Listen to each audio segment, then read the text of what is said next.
Doing Time with Deputy Mike.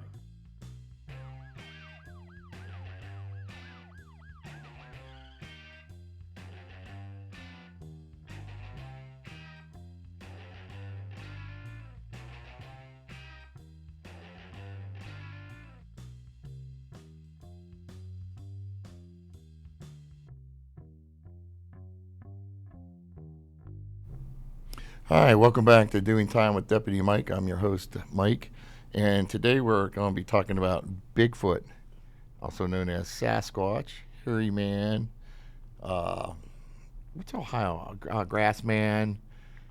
We got thousands of names really for him. But without further ado, let's move in to roll call and meet our guest.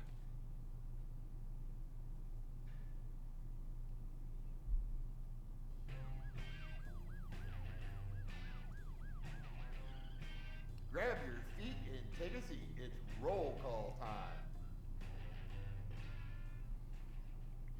Tina, if you would like to introduce yourself. Yeah, thanks, Mike. My name is Tina Sams, and I'm glad to be here. Thanks for having me. It's a true pleasure to have you here. When I heard about you, it was a must have. Thank you. I'll try to live up to that. Okay. No pressure. Kip, you're up. Hi, my name is Brandon Brown. I'm here at the engineering program here at TCTC, and I actually personally know Tina Sams. We used to go to the track together, so. Well, it's that's really cool. seeing her. Have you guys like hunted Bigfoot together? No. No. Actually, sitting here, we just realized we knew each other. We were talking. I was like, wait a minute, who's your mom? That's pretty cool. Yeah, super cool. Dirt bikes. We know each other through racing dirt bikes. Well, let's move on to interrogation. Interrogation time. So, I gotta quit saying so. By the way, that's like my go-to word for some reason when I sit down on this show. But anyways, Tina, you hunt Bigfoot.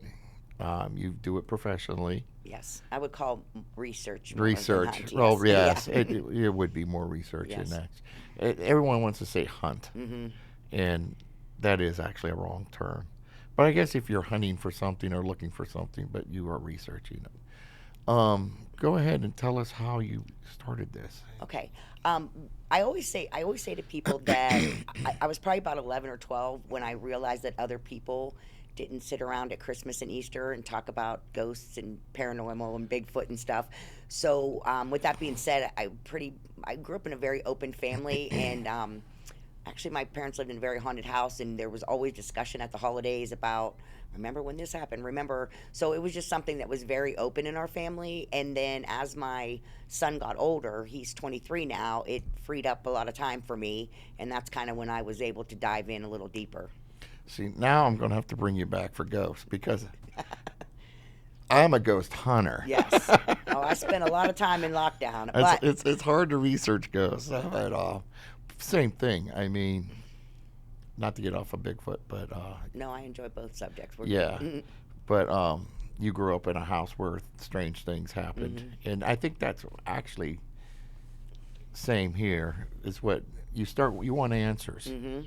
100%. Yeah, Yep. I mean, I always have to have an answer for something. So Yep. then I don't stop. I gotta learn more and more and more about why something's happening. Right, and that's, I think, what the beauty of the Bigfoot is nobody really has a lot of answers right now. So Before you got into Bigfoot, though, did you have like an account? Because most people have an encounter where they believe they've seen something, right.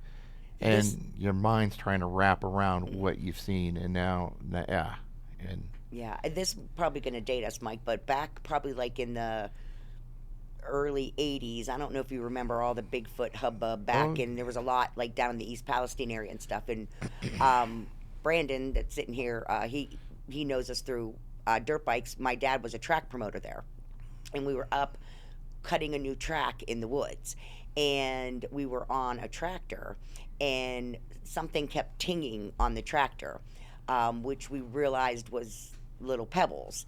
And we actually were cutting with sickles to cut a new track in, and I something kept hitting the tractor, and then I watched my dad, who's your rock, I watched his whole demeanor change, and he was like, "Get on the tractor, let's go, we're going out of here." And I was probably, I don't know, 11, 12, and I was like, okay. So we went but down to this metal building. There was one metal building in this big field, and when we got into the metal building, he shut the doors down. Well, something hit the building. Now, a metal building, it could have been a little rock, sounded like a boulder, So he said, back to the Husky 465 that we were talking about, he pushes his dirt bike up to the garage door, and he said, if something hits the building again, flip the door open real fast, and I'm going to go. And something hit the building, and we flipped the door off, and he took up, and I lost him to COVID a couple years ago, but up until he passed, we would joke about that, and he would say, where was I going? Like, well, what was I going to do? Like, if I went up there on the bike and found something, you know what I mean? Oh, so like he went out to search for what was throwing rocks? Yes, he went out to search on the bike, and me and my sister locked ourselves back in there, and he didn't find anything, but that kind of piqued our interest, and it was just something that we thought about all the time and talked about all the time. When you guys were out in the field, because you said you saw his face change, did he probably get a glimpse of what he was throwing pebbles? He says he didn't see anything, but I think what he realized was something was throwing rocks. And a bear can't throw a rock. You kind of need an opposable thumb to do that. And deer, bear, right, bobcats.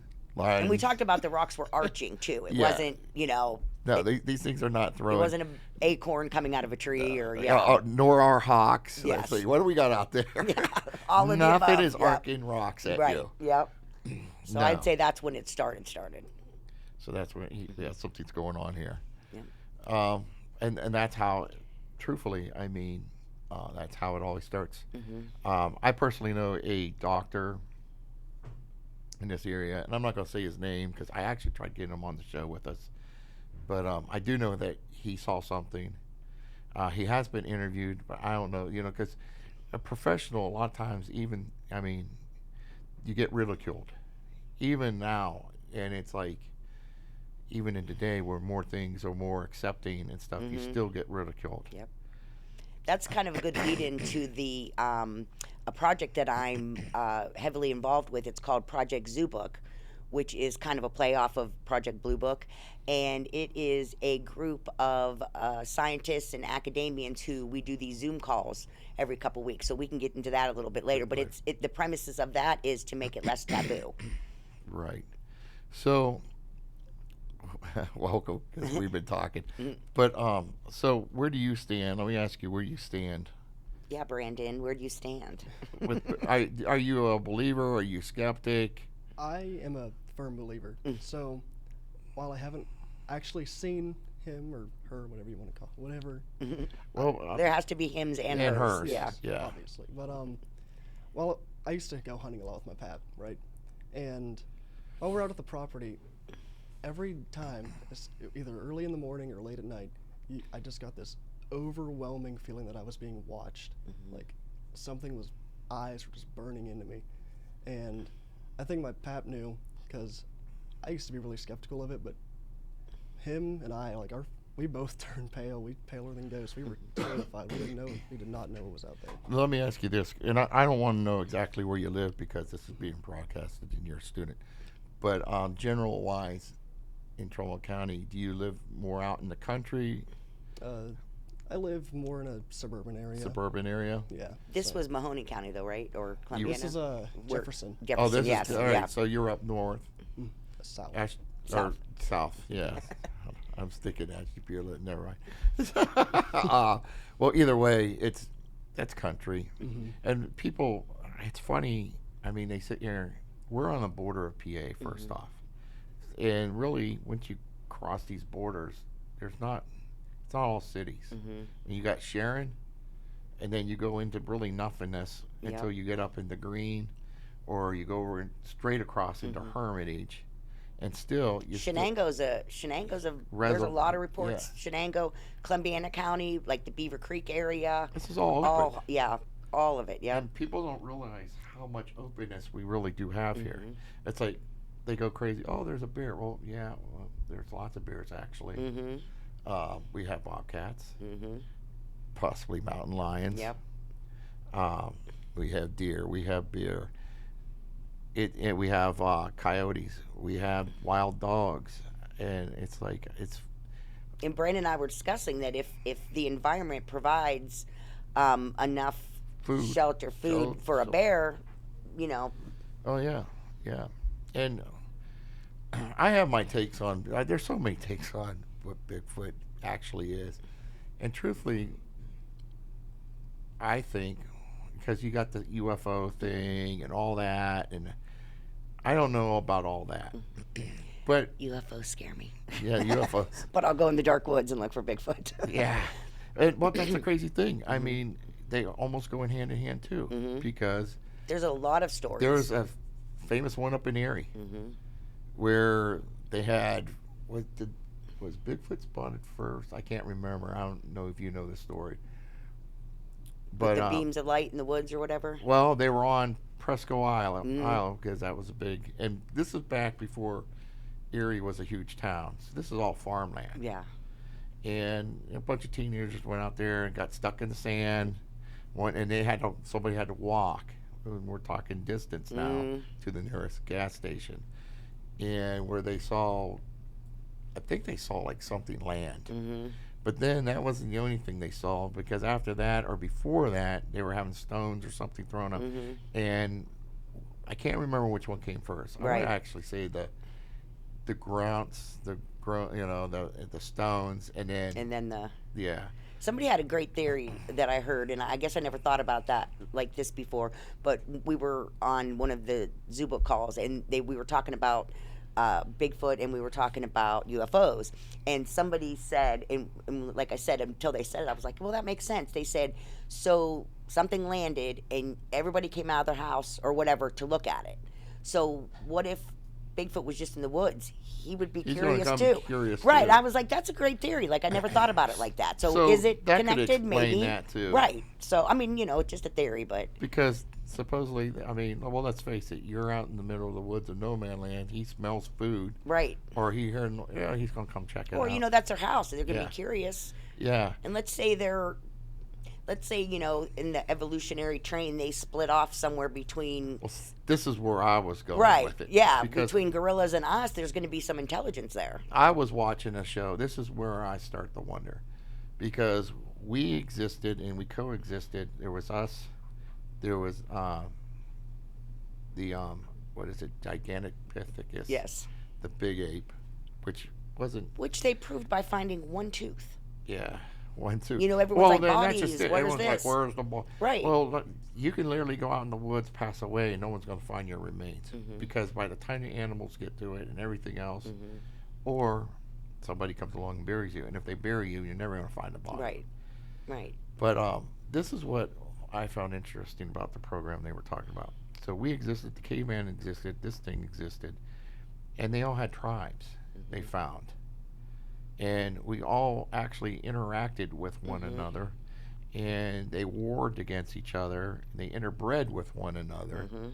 So who's to say that giant, I think this is what he is. Right. And I think they evolved because they are almost human DNA, Right. and they have supposedly bred with us. And if you go back in history, far as you want to go back, every native people Has to a story.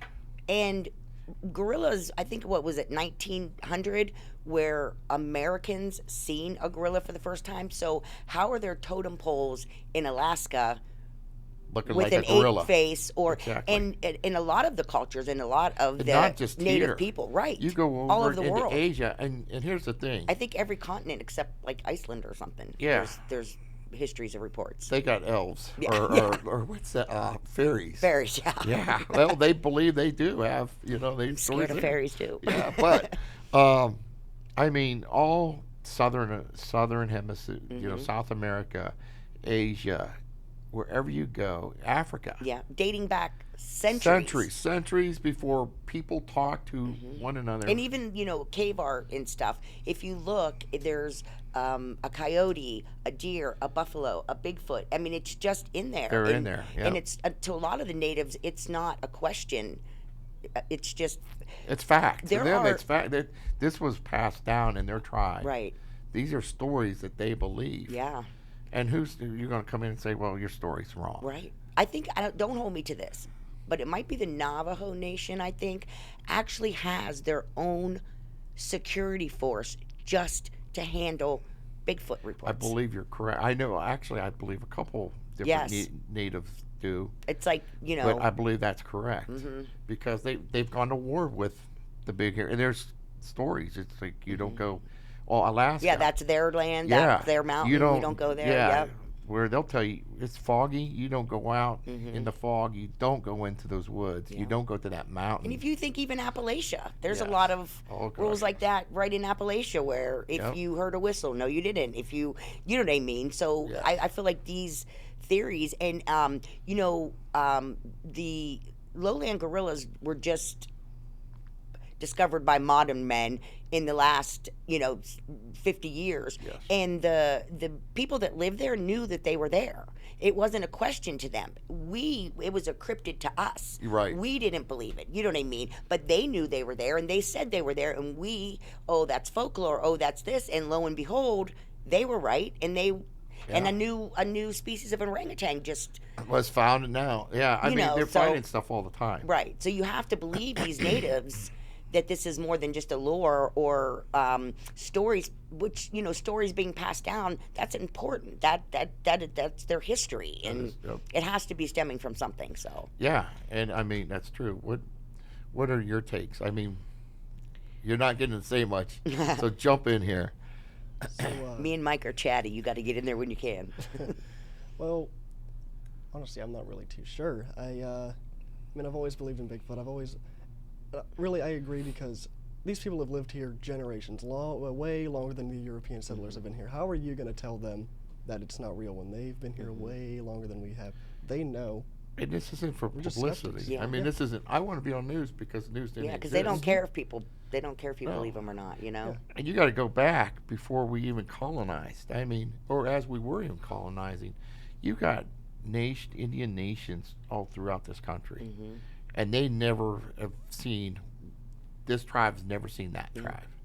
And every one of them has their own name for this For creature, this for our hairy subject, man. our target Yeah, our creature. target creature. But like I said, the Shenango, they had their own name, and so coincidence that in almost all of them translate to either man of the woods, hairy man, it's some type of a man, and they all translate to almost the same thing. It's pretty fascinating. A lot of people don't know, and I believe this was Theodore Roosevelt. Yep. I'm hoping I got my president right. Yep, but it I is. believe where he saw the hairy man, Mm-hmm. and he literally was in office, and he vacated office for a while, Mm-hmm. and he went hunting. He went hunting for Bigfoot.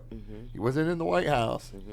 He went hunting. He was hunting for a while. There's a lot. I can't, and I don't know the source of this, but there's a lot of records of even people coming from abroad on ships that very briefly in their logs mention, we stopped here in this inland. We were confronted by a large hairy tribe, and you know what I mean. But it kind of gets brushed aside because it was just a little mention in their Right. 50-page log. Right. But so, well, you brought us some pictures today. Yes. Um, And I kind of wanted to tell you too. I had two pretty interesting things happen. If you want to go Yeah. there, and we could talk about that. We're looking at the pictures.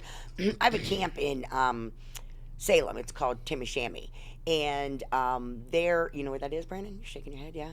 I don't. So I've you been- don't have to say. It's where- about 5 miles south of Salem. Okay. South. I think south of Salem. So you know your southern area pretty good. Yeah. I grew up in that area, so I'd say I'm pretty well versed in the topography. Yeah. And in that area, like we were talking, there's a lot of woods, but there's maybe patch of woods, big farm, patch of woods, so anyway, I've been camping there for 20 years. We were allowed to have golf carts for the first time. And she also opened up all these trails in the woods, and it was a holiday weekend. So I was kind of busy because I had a bunch of people visiting and stuff. We went up in the woods very briefly that day, like very briefly for maybe 4 minutes, came back out. So later that night, everything calms down. and we're sitting by the fire, and about maybe 20 minutes before that I had seen headlights coming out of the woods. So I was with a female friend that's my age, and my son's friend. Actually, she's a racer. You'll know her. I'll tell you her name off camera, but you'll know her name. And she was 15 at the time. So I said, hey, let's go up in the woods and see if anybody's up there. So we go, I'm going to say an eighth of a mile, maybe a little bit longer, down this cornfield, and we duck into these woods. So what the cornfield was on our left, the big woods were on our right. So we were all kind of focusing in that direction. We would go a little bit, stop, see if we seen headlights, stop. The third time we stopped, we're all looking off to our right, and just, chit-chatting or whatever, like girls do, and I heard a twig snap to my left. And you hunt, Brandon, you know what that means. And I turned my head, the young girl on the back, seen it. The passenger was blocked, but 20 feet away, not yards, feet. Like, this thing was close. Something was on the ground. Like when a track runner, like when they're up on the mark and it like pushed up from the ground. I only seen it was on feet, pushing up off the ground, stood up onto two legs, and started walking away from us. Well, people always say, why aren't there pictures? Why aren't there this? Why aren't there? I'm here to tell you that was the last thing. It didn't even enter my golf cart was moving before I made a conscious thought. Let's go. What you even saw. Right. And then you got the problem that you're actually kind of in shock. Yes. Because you're trying to reason logic in your mind. Your mind's trying to comprehend literally what you just saw. Right. To make logic of what you just saw. Because in your real world, this thing doesn't even exist. Right. And it's like, could it be people? Well, we were there. There were people there earlier. But why would somebody be... It was like 1 o'clock in the morning. Why would somebody be at this location at that time? And one of the things... And the fact is there wouldn't be. Right. And in the panic or adrenaline or whatever you want to call it, I missed the only trail that I knew how to get out. So we came flying up out of the woods into this soybean field. And ironically, the camp was over the little ridge of this soybean field, so I couldn't see lights. So I had to stop because I didn't know where we were, because now I'm lost in the woods. And I'll never forget when I stopped to look behind me. I was kind of looking for the lights from the campground, and the 15-year-old was on the back. And when I turned around, like the veins were coming out of her neck and like spit coming out of her mouth. And she was like, just go! Like, lost her mind. You know what I mean? So I knew that she's seen what I seen. And it was just one of those things. And so I did get the son, owner of the campground's son, and we did go back up there. And I'm going to tell you, I have never had adrenaline pulsing through my head where you can literally hear your heart beating. But I thought, this is what you do, get back up there.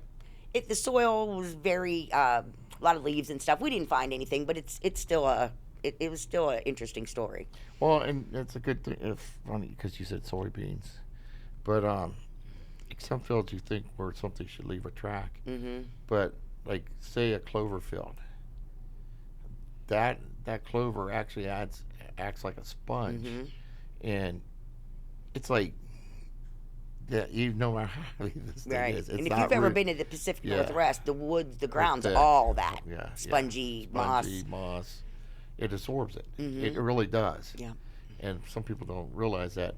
But now you've hung out with some very famous people that I've watched on TV.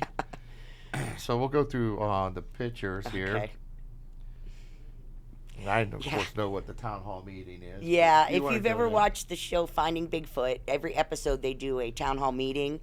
And at the town hall meeting, which I found out, we've all seen it on TV, you go through a vetting process. If you had a story, you talk to the producers, and then you're either in the town hall or not in the town hall. And my dad and I's story was interesting enough that we made it in there, so we were in there for the taping. I've often wondered, because a lot of these towns are small. Yeah.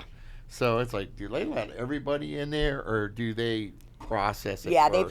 They process. And I think what it is, like you said, it's how much space they have. Yes. But they process first, put those people in first. And I think just from their vetting period, they already kind of know who they're going to call on, who they want to talk to more in depth about their story. It was fun, though. It was fun to see the behind the scenes of it. So let's go on. We'll go on to the next one. Cliff. Cliff. Yep. Cliff's, he's a teacher. Yeah, we're here to school, so that's interesting. Actually, I just saw something on Cliff now. Where was he? he has a new. He just did an episode not too long ago. Not finding. Well, he was.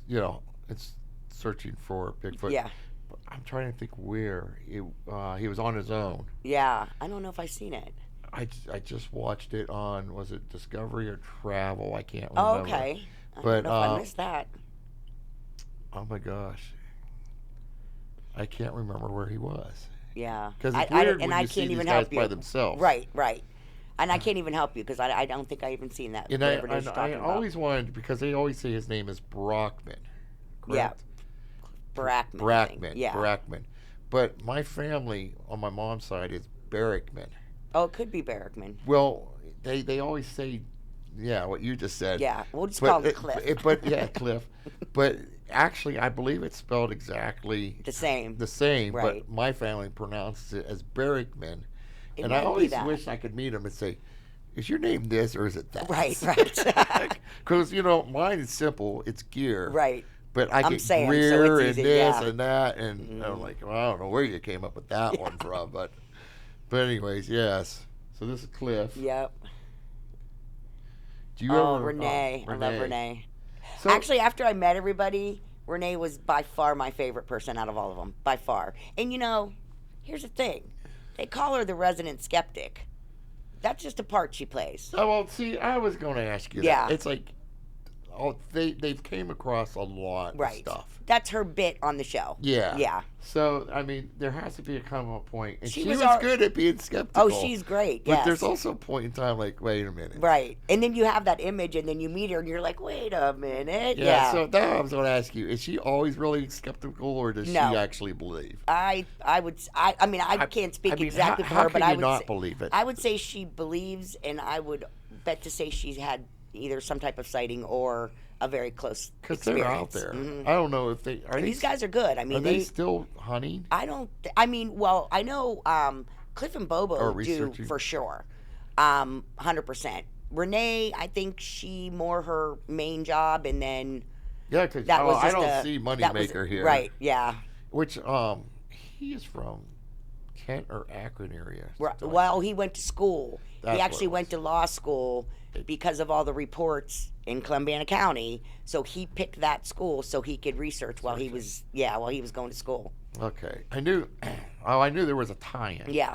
Yep. But, which is cool, especially when it's in your area. And when you guys were talking about Southern Ohio, I actually lived in Zanesville, and I used to have Okay, a yeah. Southern twang. Yeah. when I lived down there.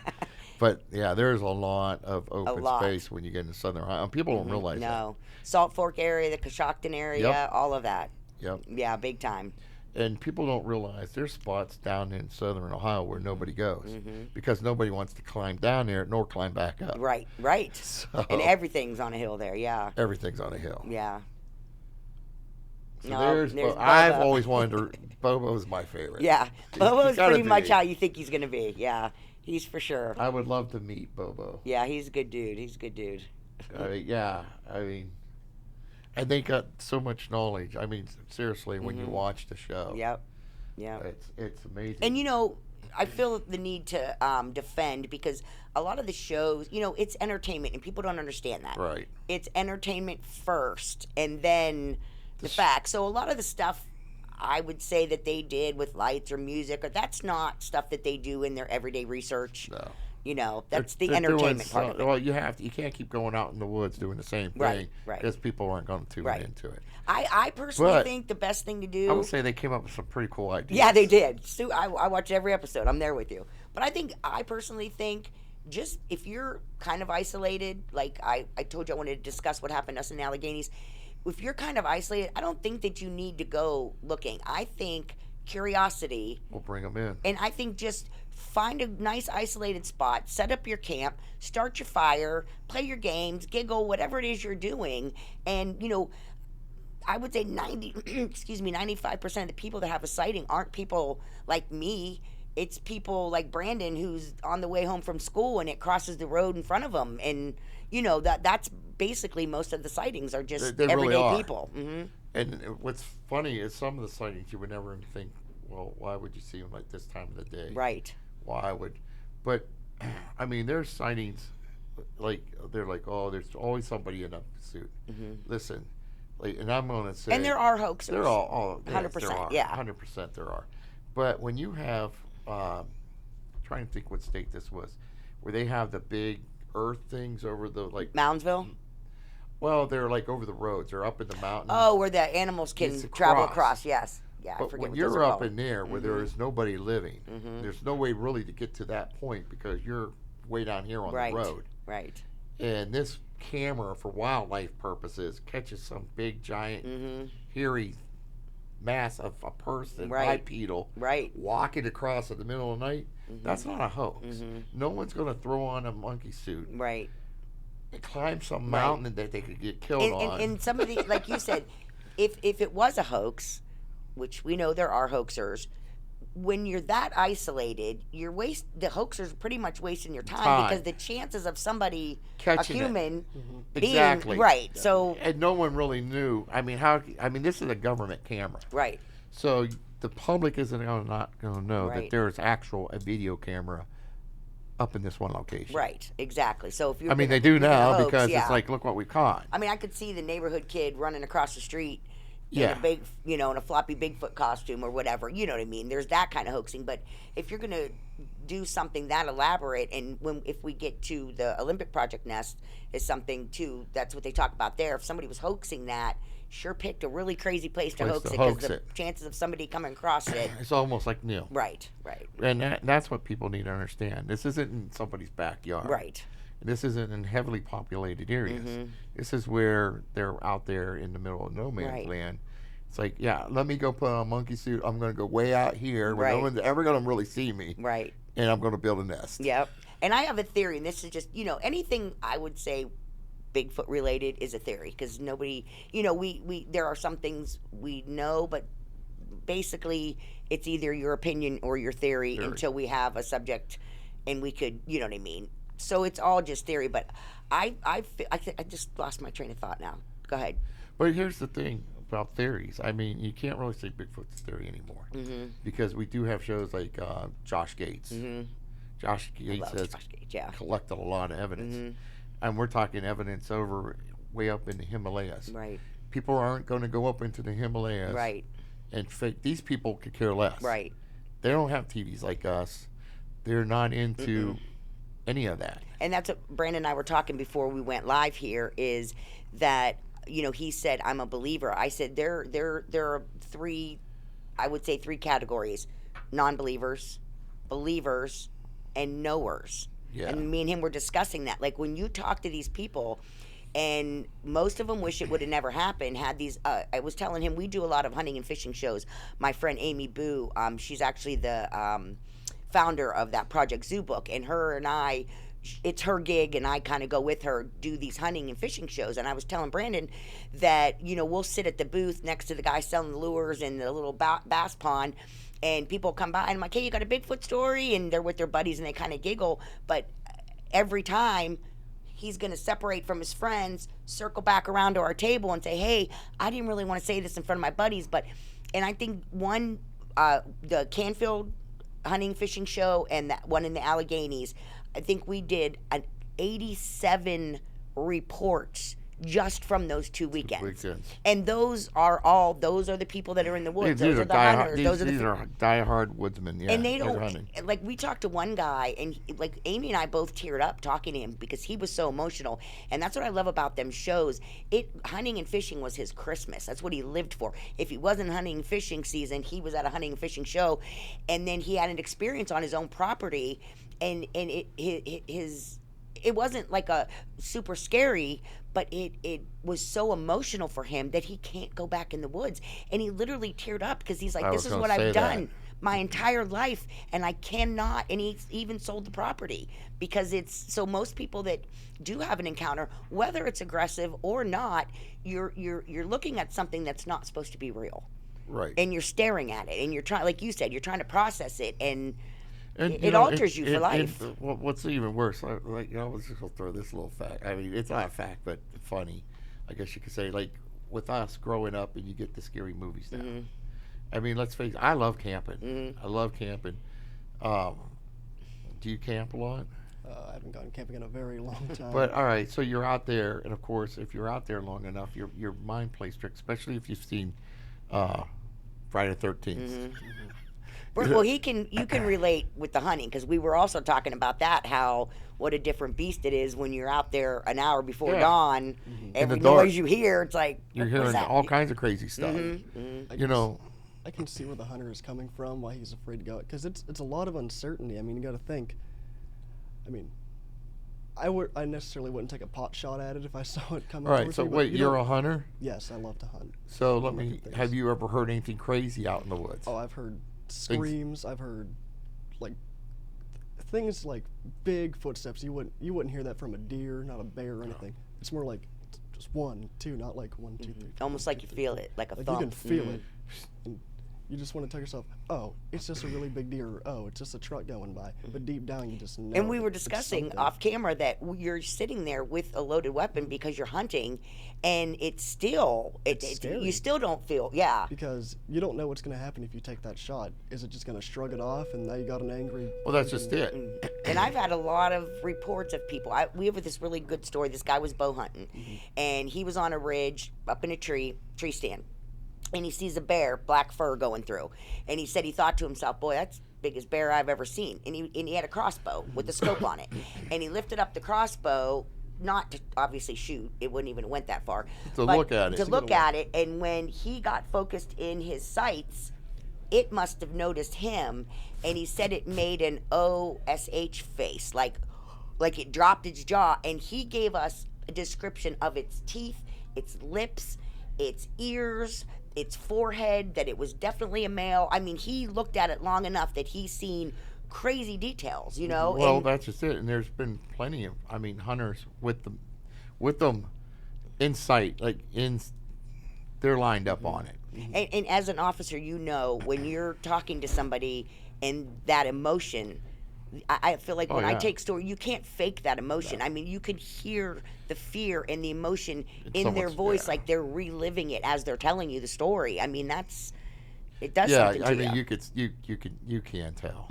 You can tell when somebody's sincere about something. You can tell a lot of times if someone's BSing about something. Right. Just And that body, emotion part, body, yes. eyes. I feel like mean, that's part's so hard to fake when it is yeah. hard. It really is. You got, unless you're you're just a liar. Right.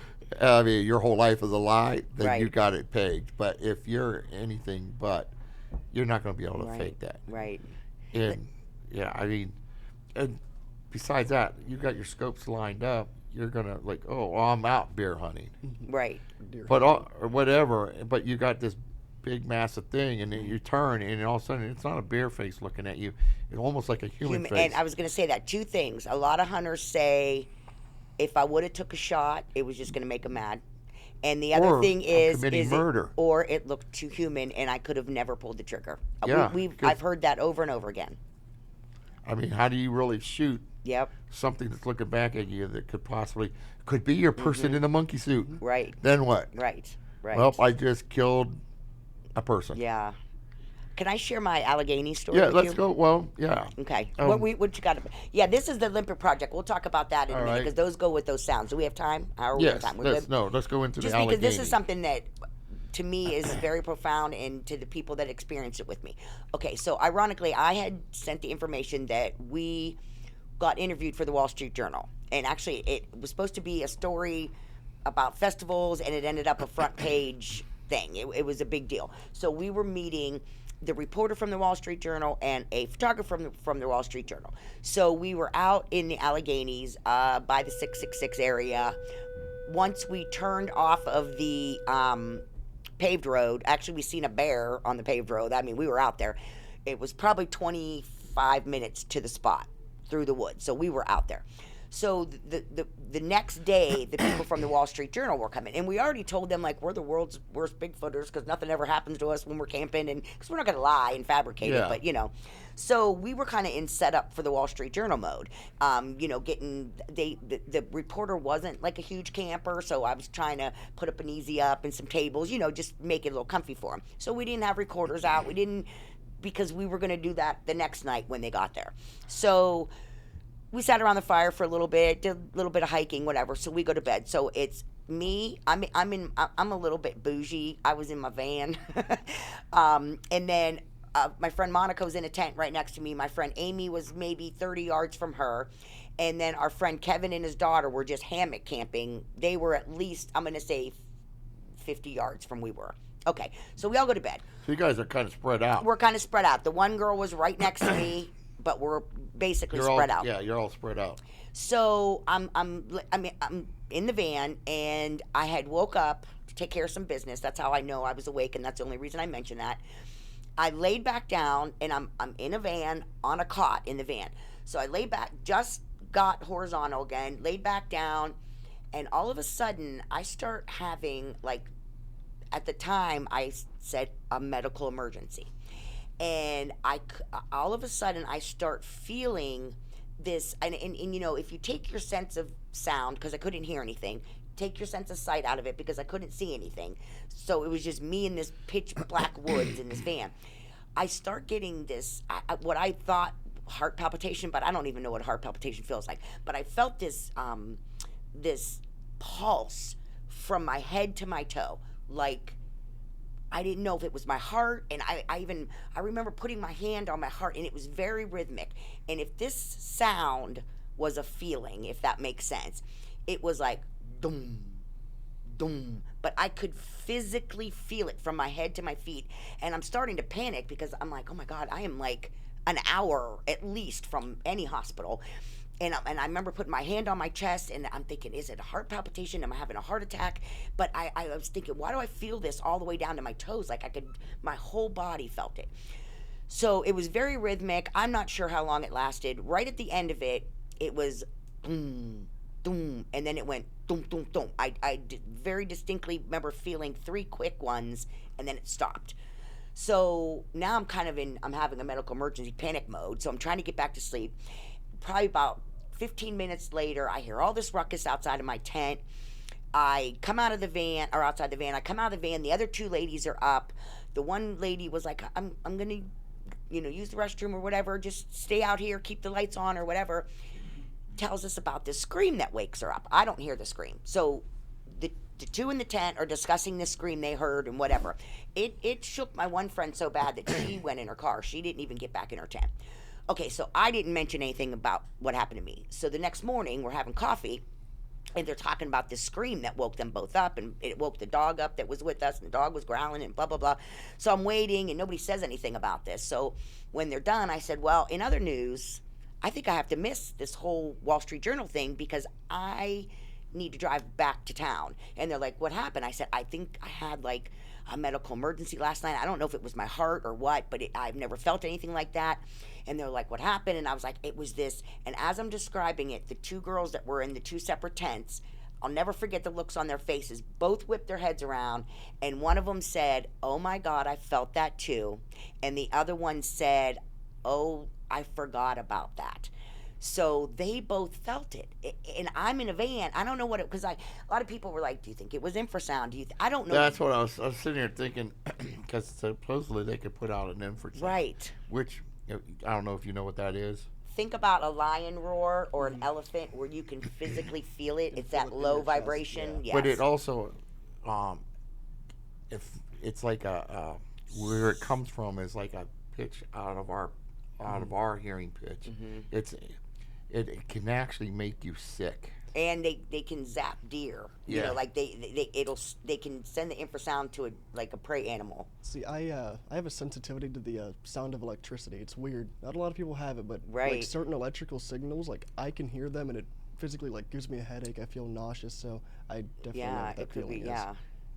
And like I said, I've had people ask, do you think Sounds it like was? you got zapped. I know people say that. I'm like, I don't know what infrasound feels like, but I do know.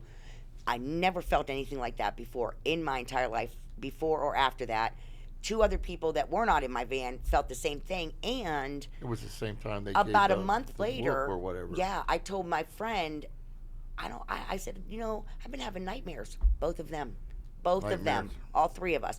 And the scream they described, like those Tonga warriors where they, she said that they both said it was Almost deep a blood crawling, scary. Right. And so, and that all happened within an hour. So it was funny. Then the Wall Street Journal comes the next day and we're like, hey, like, we didn't even say anything because we already told them nothing happens. don't Then we see have this anything. profound experience and we don't want them to think, we don't even know what happened, So, but it was one of my experiences that I can honestly say, I can't explain that.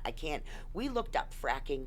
We looked up seismic activity. We looked up everything, trucks, anything that could have possibly rumbled the ground and we couldn't find anything that we could explain what happened to us. So That's crazy. yeah, it was real As crazy. soon as you started, that's the first thing I'm Were you thinking that? but Yeah. I couldn't remember what they call it. Infrasound, yeah. Infrasound. Right. But yeah. I knew exactly what you were talking about. Yeah, it was a crazy experience. So, you have a cast, but is this the cast of that? No, this is, go one slide forward. Let me see because I had some friends. Okay. These are the nests. We'll talk about this real quick. So there is a group called the Olympic Project, and they are up in the Olympic Peninsula. So what happened was, I'll try to make it a quick story. There was a land surveyor for a logging company surveying some land. He comes, and to get to this part he had to survey, he had to crawl on his hands and knees through Huckleberry. It was not an easy trek You're to not get gonna where he find had to people go. there. So he gets there and he finds, I believe it's the nest, the one that says unknown nest? unknown nest, yeah. This one. So I think he was in his 60s, been a surveyor his whole life, and he never came across anything like that. So he gets back to, back to the city or whatever, and he remembers having a guy landscape his house who had a Bigfoot sticker. So he called him, which ultimately ended up to be Derek Randolph and Shane Corson, who head up the Olympic Project, which is the logo up in the corner. So ultimately, this logging company gave these guys 5 years. They stopped logging because of these nests because they knew this was something this surveyor knew this was something he's never seen. Did they find more than just one? They ended up finding, I believe they're up to 23 on 2 different ridges. And one of the nests, and I don't know if it's this one that it's pictured, one of the nests were like 7 feet long and 5 feet wide.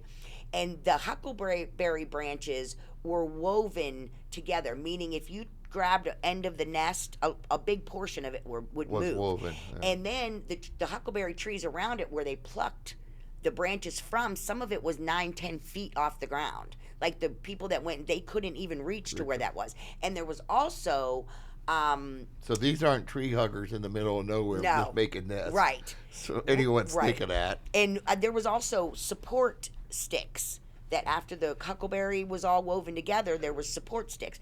And then they had bear experts come out, they had rangers come out, wood rat experts, anything that makes a nest. They took them out to this area, and nobody knew what could have made these nests.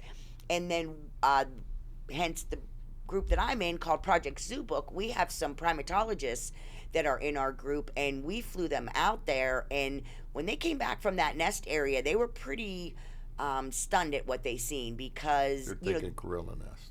yeah, and you have to think, what your resources are. So obviously these nests that are gorilla nests are in a jungle, and we don't have the same foliage and Right. stuff. So you have to, they're going to build it with what they have. But they actually came back from the nest area and said that they could see the personalities in the different nests, like maybe the young males who don't really care and they just throw a handful of stuff and sleep. But then you might have the moms who are a little more intricate, even wild gorillas or zoo gorillas, where they're a little more intricate with their nest building, and they did deconstruct one of the nests, and when they deconstructed it, they casted a great perfect print in the mud under the nest. So they're still researching that.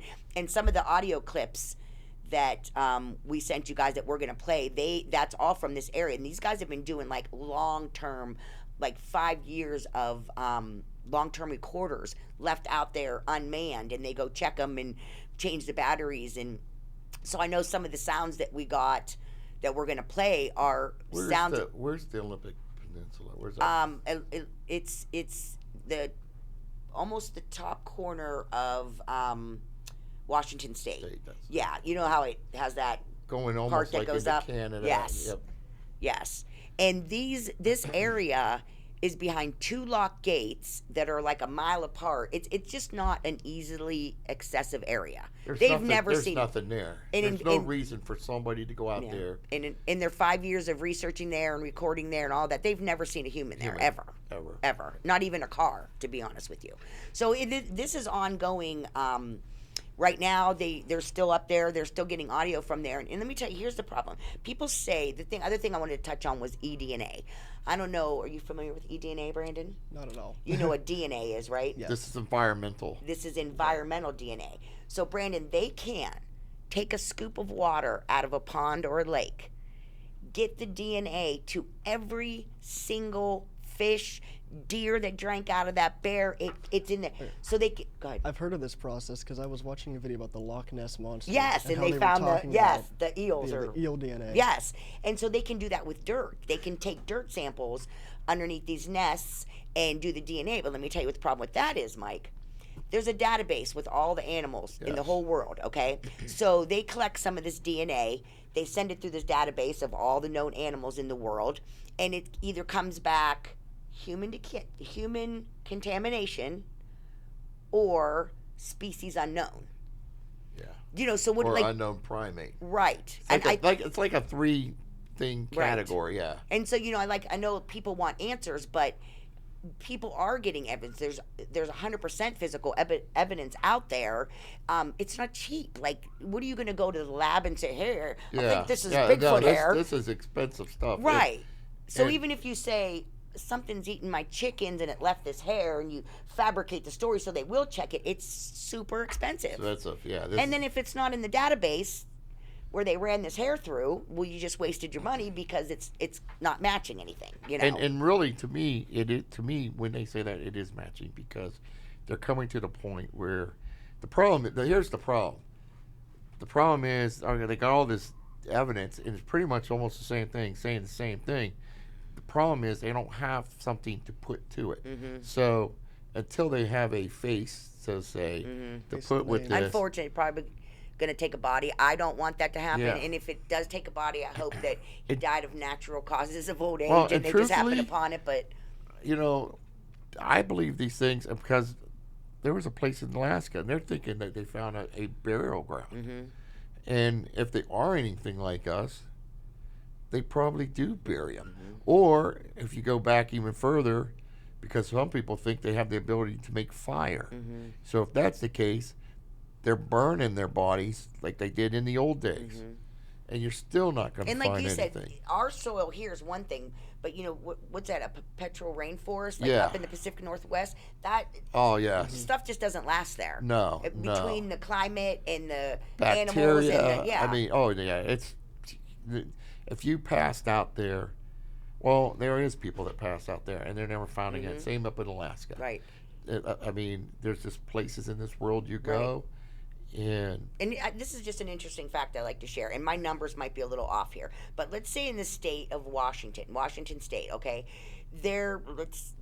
like I said, don't hold me to these numbers. Let's just say in the Olympic Forest, okay, there are, 40-something known aircrafts that went down. Known aircrafts. They know where they went down. It is not a moving object. It is stationary, and they can't find those planes. yeah. Because of the forest is so dense and everything. So what if something is moving and alive, and they can't even find the plane that they know is there? I don't know if Because you it's so watch thick. Expedition Bigfoot. Yes, yeah. But somebody explained to me this one, I love Maria. and these guys are finding. I like their methods. Mm-hmm. But how do you come up with finding a wolf here that only exists on an island that's off the coast of Alaska, and there's no way that anything's swimming off that coast because you're going to perish in the waters between point A and point Didn't B. they find orangutan DNA, I thought? They found Like in... some they found numerous unknown. Yeah. Yeah, one came close She's to it. She's the real deal. Well, I mean, yeah, she has actually she- discovered primate Primates, species. yeah, Like that's what she does. does. And so, I feel like if she keeps signing up for this, Well, she and has that's- to feel that's there's just something it. to it. You're not going to get someone at her level Mm-hmm. with her. I mean, you're putting yourself out there. Expertise. Yep. And like you said, she has discovered primates that nobody knew of. Right. So she's considered one of the top. Right. And you're not going to go on some funny little TV show Right. that's going to decredit you and have the whole scientific world Right. say, "Oh, she's a Right. whack." And I want that to lead back to that Project Zoo book that I'm in. It actually started. Is that where the cast is from too? These are my cast. These ones. With yeah. the footprint. Yeah. The footprint was all that was from the Olympic project area. All right, yes. so this is from that project. Yes, that's from that project, and that's. I mean. Yeah, we got to start wrapping up here Oh, soon. geez. Okay. There's so we have to much. come back. There's too much. I'll touch on the zoo book real quick. It's all scientists that are in this I think project I with got. us. Let's see what I got here. Yeah, that Oh, is there's somebody the in the nest, nest. the Yeah, nest. to show how big they actually are. And that was our that was in the Vindicator, but so we were in the Vindicator, we were in the Wall Street Journal. That's a tree. That's a structure right That's there. a structure, yeah. I don't I'm a little jury's out for me on structure on Well, there's some. structures, yeah. There's some that. if I've anything, I think seen- it would be a hunting blind. Yeah. I definitely don't think it would be something that they built to live in. I think if it is related to Bigfoot, I would say it's like a hunting blind where they can get behind it right off a deer trail and snag up a deer or something, you know. But this was the Wall Street Journal article, and that was the day after that whatever all it was that's happened to us. you Yeah. guys. But what I was going to say, this article is mostly about that Project Zoo book, and what the problem is we have from retired detectives to wildlife biologists and wildlife veterinarians, and a lot of these people were just out doing their job like you and had something happen to them, and just because they either know that it exists or feel that there's enough physical evidence to scientifically that this came from a living creature Right. doesn't mean their bosses agree. Right. Or the institute that they work for or the college that they, some of them are college professors in the And anthropology they department. won't. Let's hurry up because Yep. we got audio. Yep. Yeah, So, go ahead. Yeah. if So we this can audio play was the from audio. is from the Olympic Project when I told you that they've done years and years of long duration recorders out there. So can you see what the Here we go. okay.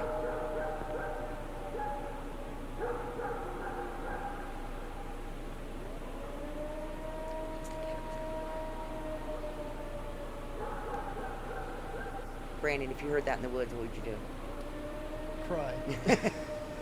What's the caption on that picture? Does it say what it or that audio? What's it No, titled? I don't know what it's titled.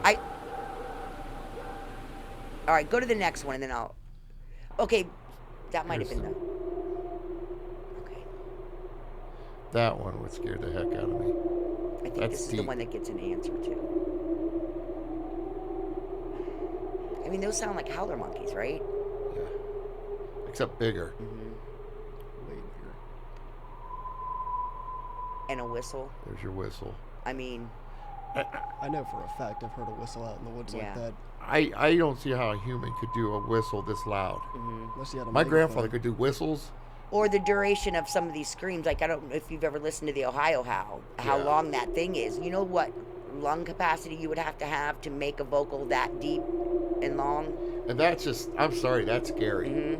Because you're, One of these, do you have the one that has the chimps that's on a loop? It says 5 times. let's see. I don't know if that was it, because what they.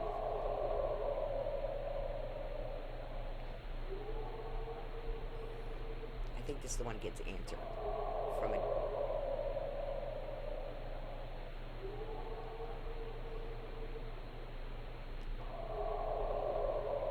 So these sounds were captured in the Olympic forest. There's no primates.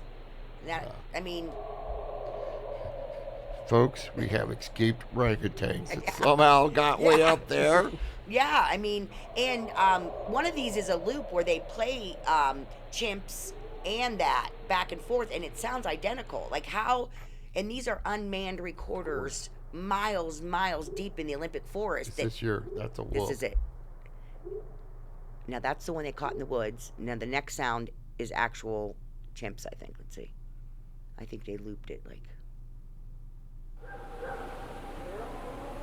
No, I think that's back to the. That's like the Ohio how I think. But I mean, and this is just a snippet. even of that group, the Olympic Project, of vocalizations that and they also have a bunch that they didn't send me of percussion sounds where it's either a tree knock. I personally think it's something, gorillas have a, I don't know, I think it's called a cavity in their chest. Yeah, so when they, when they do that. right. So I personally think, like when people say wood knock or a tree knock or whatever, I think it's something they're either hitting their chest or making a noise. Yeah. I don't think it's theory. Well, they have sounds where they actually sound like they're talking. Yeah. Except the it Sierra sounds sounds. like a different language. Sierra sounds, yeah. They call it the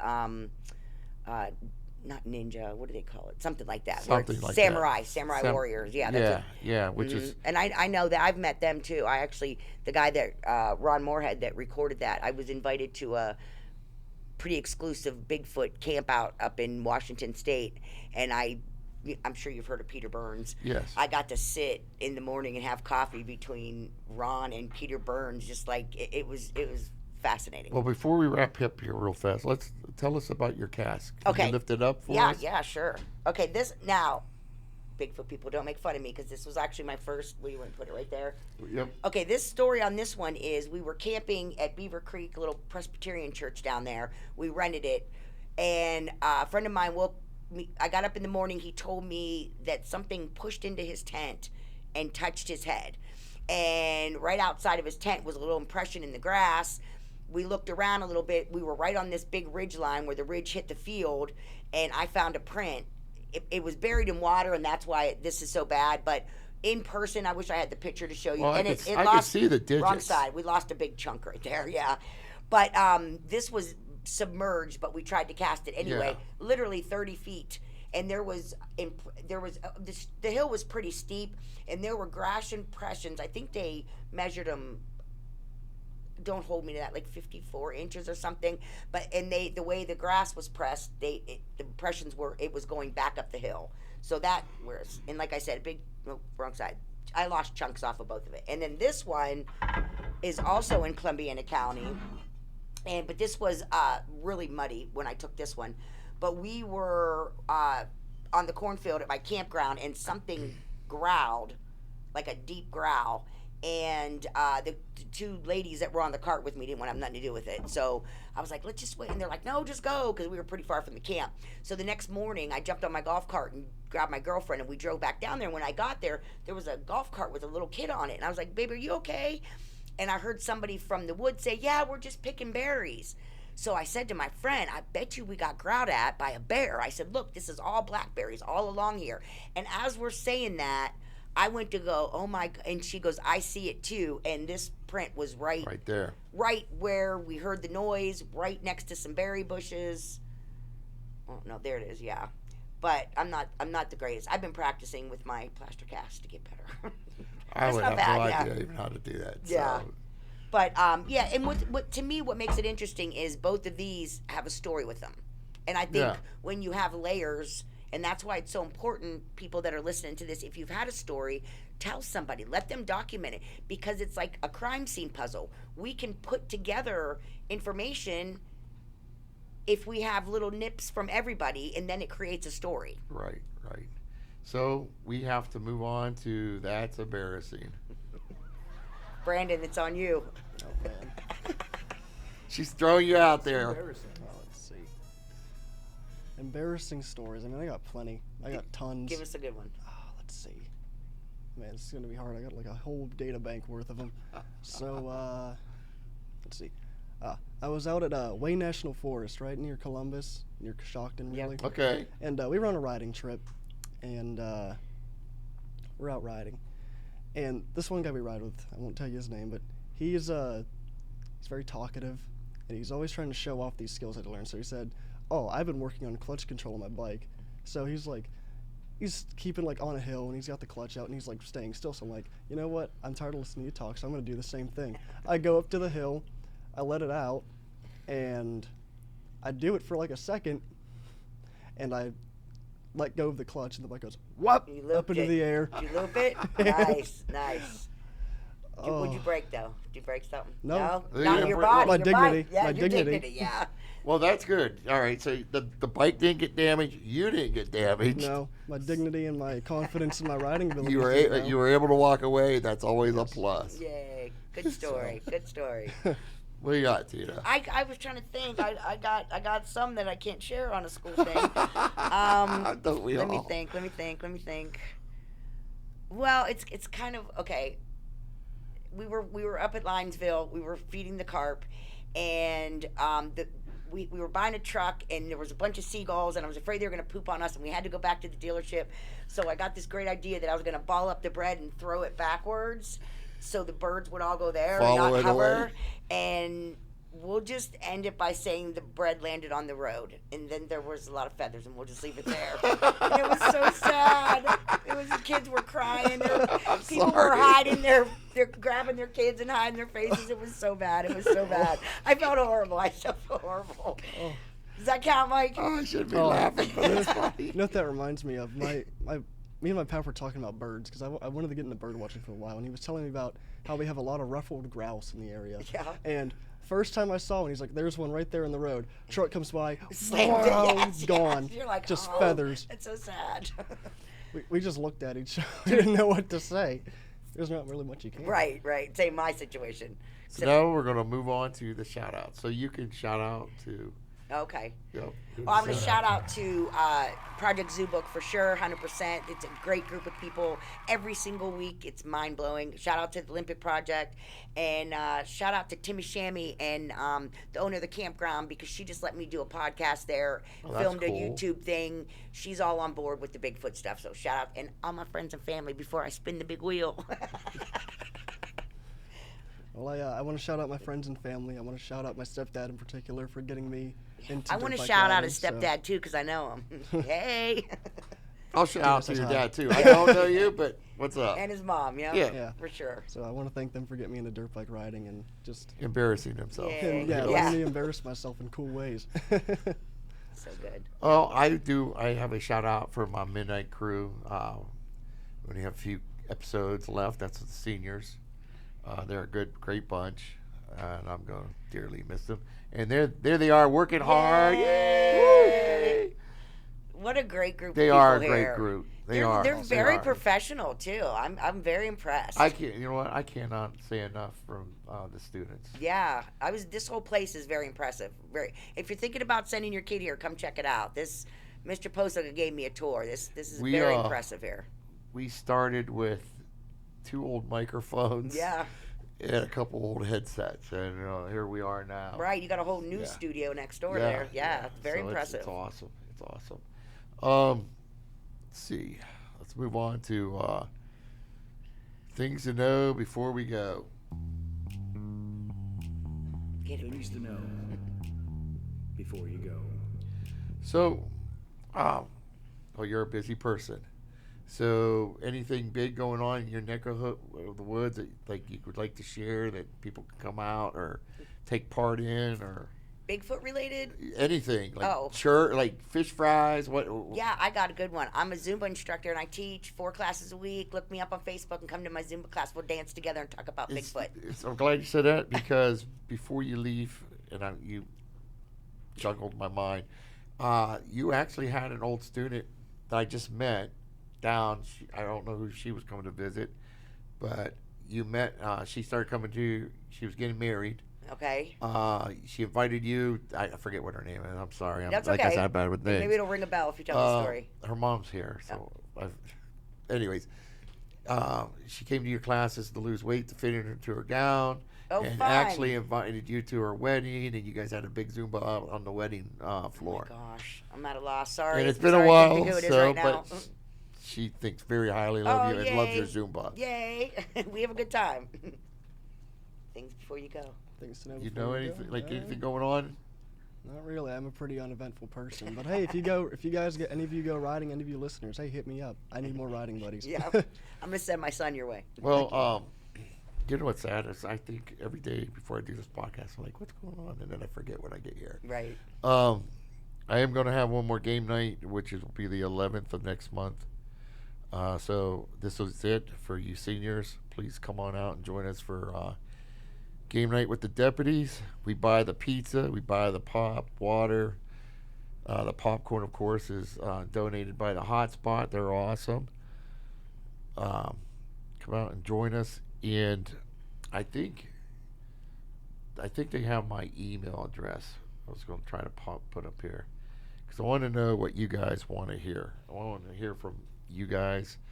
Email me at my TCTC email site and let me know what you would like to hear us talk about. School appropriate, of course. If you got any negative stuff, don't bother me. I don't have time for that. So, without further ado, I guess that concludes our session. So, thank you very much, everybody, for coming. Thanks for having me. It was a good Thank you for time. having me. It was, yes, Appreciate very it. welcome. Thank you very much for being with us.